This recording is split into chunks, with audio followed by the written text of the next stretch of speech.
Olá pessoal, tudo bem? Vamos então retomando as nossas gravações acerca do mágico do direito civil, falando especificamente sobre a responsabilidade civil. Lembrando que até o presente momento já ventilamos com vocês 5 tópicos, né? Falamos de introdução, falamos da teoria do risco, excludentes da responsabilidade, responsabilidade civil direta e alguns casos concretos. Estamos no tópico de número 6. Dentro do tópico de número 6 eu trouxe inicialmente uma introdução que diz respeito aos direitos da personalidade. Depois falei de uma tutela preventiva e tutela reparatória e entramos no 6.1 que diz respeito ao dano moral. Dentro de dano moral, falamos aí do seu histórico, trouxemos o conceito e ainda ventilamos com vocês acerca do prazo prescricional, que de acordo com o nosso Código Civil é um prazo de 3 anos, porque 3 anos é mágico. No bloco passado, ventilamos o quanto indenizatório, explicamos para vocês a natureza jurídica dessa indenização e entramos aí nas espécies de dano moral, né? E dentro dessas espécies de dano moral, pelo menos no bloco passado eu falei do dano moral coletivo, do dano moral difuso. A partir de agora, quero dar continuidade ao estudo dessas espécies de dano moral. E note que nesse bloco ainda falaremos de LGPD, falaremos de direito ao esquecimento e vários assuntos impactantes e extremamente atuais. Então, vamos despacito, vamos Luiz Fonsi a partir de agora. Gente, primeiro dano que eu quero falar com vocês dentro desse bloco é o chamado de dano moral contratual. Dano moral contratual, exatamente dano moral contratual.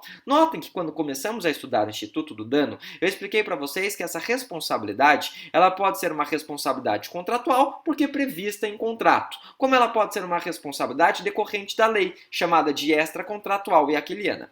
Acontece que muitas vezes o vilipêndio, a inobservância de um contrato, ele gera o quê? Ele gera lesões à dignidade humana do contratante. Lesões à dignidade humana do contratante? Exatamente. E grande parte dessas lesões, grande parte dessas ofensas não estão positivadas, não estão, na verdade, cunhadas, talhadas dentro do contrato. Em razão disso, essa responsabilidade ela seria uma responsabilidade legal, apesar de contratual, né? Ou seja, apesar de dentro do contrato, ela é uma responsabilidade aquiliana. Você tem exemplo disso? Claro que eu tenho, né? O exemplo desse instituto chamado de dano moral contratual. O primeiro exemplo que a gente pode trazer para vocês é justamente o plano de saúde que indevidamente, gente, nega assistência. Isso acontece com grande frequência, infelizmente. Então, se o plano de saúde ele nega assistência, lembra-se que o plano de saúde você tem um contrato com o plano, mas ele negou a assistência que lhe era devida, gerou, obviamente, uma ofensa à dignidade, é possível a interposição dessa ação chamada de dano moral contratual e a terminologia adotada, inclusive, pelo STJ.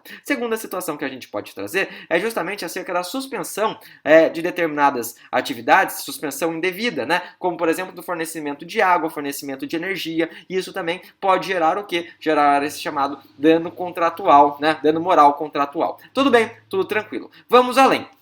Dentro desse além, eu quero começar a explicar com vocês agora o que? Os determinados direitos relacionados à imagem. Por que direitos à imagem? Gente, notem que dano moral pode ser visto no sentido lato e no seu sentido estrito. Dentro do seu sentido lato, nós temos aí vários outros danos, né, que dizem respeito à personalidade. E dentro desses danos que geram lesão à personalidade, nós temos o dano à imagem, né? Dano da imagem, mas principalmente um dano à imagem relacionado a celebridades públicas. Por que um dano à imagem relacionado a celebridades públicas? Gente, notem que os tribunais, eles falam que celebridades públicas, elas vivem, obviamente, da sua imagem. Não por outra razão, eles têm a relativização, né, desses direitos. Então, as pessoas que vivem da imagem, que usufruem da imagem, a gente ainda pode falar até dessas subcelebridades que despontam hoje no TikTok, né, no app vizinho, ou até mesmo despontam aí, surgem com grande periodicidade dentro do Instagram, né, ou seja, ocorrem hoje que a gente tem aquelas chamados influenciadores digitais. Essas pessoas, elas têm, então, em outras palavras, em outros dizeres, a flexibilização dessa sua imagem, desses seus direitos. E vou além, né? Não somente elas, como pessoas que estão no seu entorno. E por que você fala das pessoas que estão em torno? Pelo seguinte, nós temos um caso bastante famoso de Chico Buarque. Chico Buarque, ele foi visto em determinada época aos beijos com uma outra mulher. Acontece que essa outra mulher, ela era casada e essa imagem dela também foi divulgada. Houve a flexibilização da sua imagem por estar acompanhando uma pessoa que era uma pessoa aí, né, extremamente conhecida. Sério, prof? Sério, que interessante. Nota, entretanto, que essa flexibilização que recai sobre, né, que sopesa sobre essas pessoas que são celebridades ou subcelebridades, elas não podem ter apenas um desvio de finalidade. que seria esse desvio de finalidade? Gente, eu pego uma imagem de uma celebridade pública e, obviamente, busco uma finalidade lucrativa, ou seja, uma finalidade comercial. E isso daí é indevido. A possibilidade dessa flexibilização seria tão somente para propagar uma eventual notícia, né? Desde que essa notícia ela seja uma notícia verídica, uma notícia, né? Ou seja, com laço probatório. Tudo bem, tudo tranquilo. O que é interessante falar aqui dentro também. E aqui eu vou até aproveitar o seguinte, eu vou aproveitar para trazer uma informação relacionada ao CDC. Então, uma primeira observação que diz respeito a essa situação, né, de ventilar imagens de determinadas pessoas, lesão à imagem dessas pessoas. Observação que diz respeito ao CDC, mas precisa o artigo 7º e parágrafo único do CDC, do Código de Defesa do Consumidor. Qual que é a observação? A observação é a seguinte, a celebridade, gente, ela só dá o seu nome para um tipo de serviço se ela quiser. A partir do momento que ela deu o nome para um determinado tipo de serviço, ela começa a responder solidariamente por eventuais vícios daquele serviço. Sério? Sério. Isso está no artigo 7º parágrafo único do CDC. Eu sempre lembro da Grenda da Ivete. Grenda da Ivete, ou seja, Ivete, Veveta, né? Mãe de Marina e Helena. Nossa, sou fã de Veveta, né? De quem você é, Tiete? Eu sou Tiete da Ivete, né? Que loucura. O que é interessante? É possível você, nessa situação, trazer uma responsabilidade solidária para Ivete, uma vez que o nome é Grenda da Ivete, né? Olha que interessante, olha que loucura, isso está no CDC, é a primeira observação. Segunda observação que eu tenho para trazer para vocês diz respeito justamente ao direito ao esquecimento.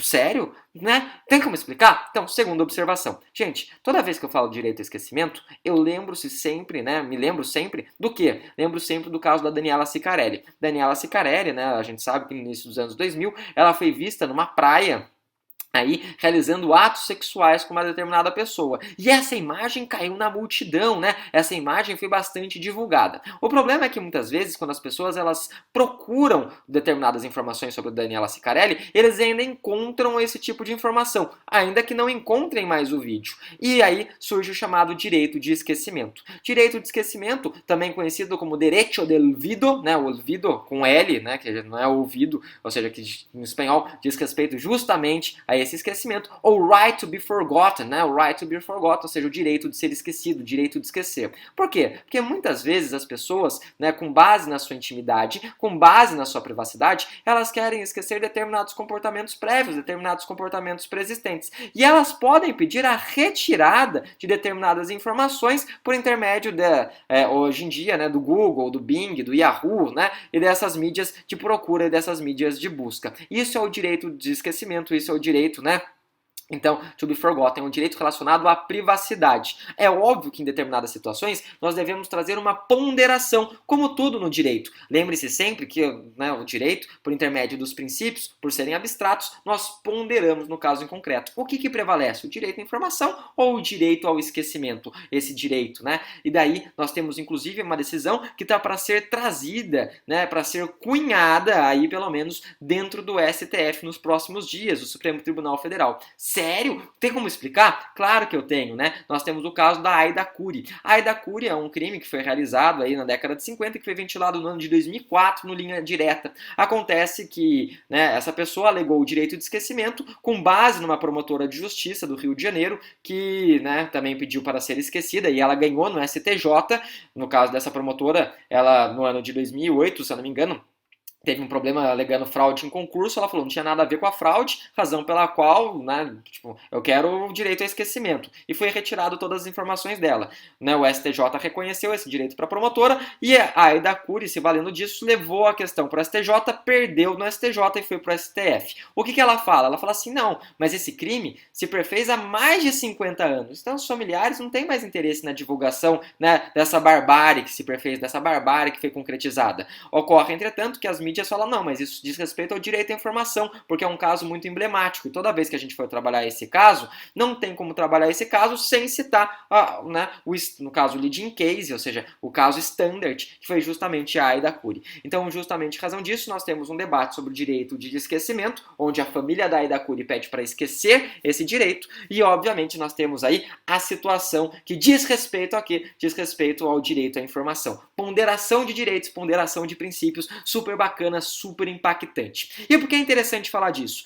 É interessante falar disso porque se esse direito ao esquecimento ele for ventilado, ele for, no caso, propagado, né, nós teremos aí um debate sobre o direito de esquecimento e a LGPD. Então, terceira observação. Terceira observação aqui dentro, super bacana, super interessante. Gente, nós sabemos que a Lei Geral de Proteção de Dados, ela entrou em vigor agora em setembro do ano de 2020. Tudo bem, tudo tranquilo. É a Lei 13.709 do ano de 2019, né? Lei 13.709 do ano de 2019. O que acontece?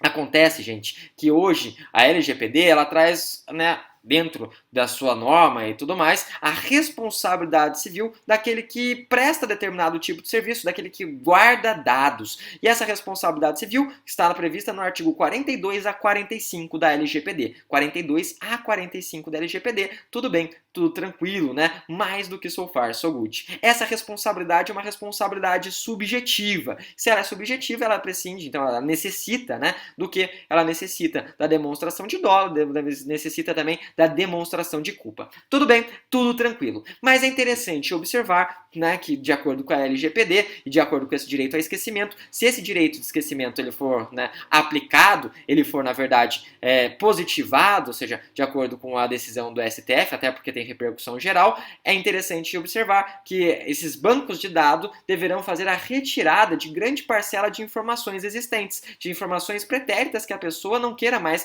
que essas informações se façam presentes. Notem que nós tivemos a primeira condenação com base na Lei Geral de Proteção de Dados agora no dia 29 de setembro, né, desse ano, que se deu na 13ª Vara Civil, condenando aí uma empresa imobiliária, né, chamada de Cirela, a 10 mil, justamente por oferecer, né, ofertar aí divulgações pessoais de uma determinada cliente. Que interessante, que loucura, né? Então, um LGPD relacionado também ao direito a esquecimento. Só aproveitando o direito a esquecimento, a primeira decisão do direito a esquecimento, né, já tem aí pelo menos uma década, e, diga-se de passagem, desde março do ano de 2013, nós temos um enunciado, que é o enunciado 531, né, aí, dessas jornadas de direito civil, não lembro qual que é a jornada, vou chutar a 4ª jornada, mas pode ser que não seja, mas de qualquer maneira, enfim, é o enunciado 531 que trabalha com esse direito ao esquecimento, ou também chamado direito ao olvido, né? Tudo bem, tudo tranquilo. Dito isso, então, trabalhamos com vocês de dois assuntos extremamente impactantes, extremamente atuais. Um deles é a Lei Geral de Proteção de Dados, Lei 13.709 de 2019,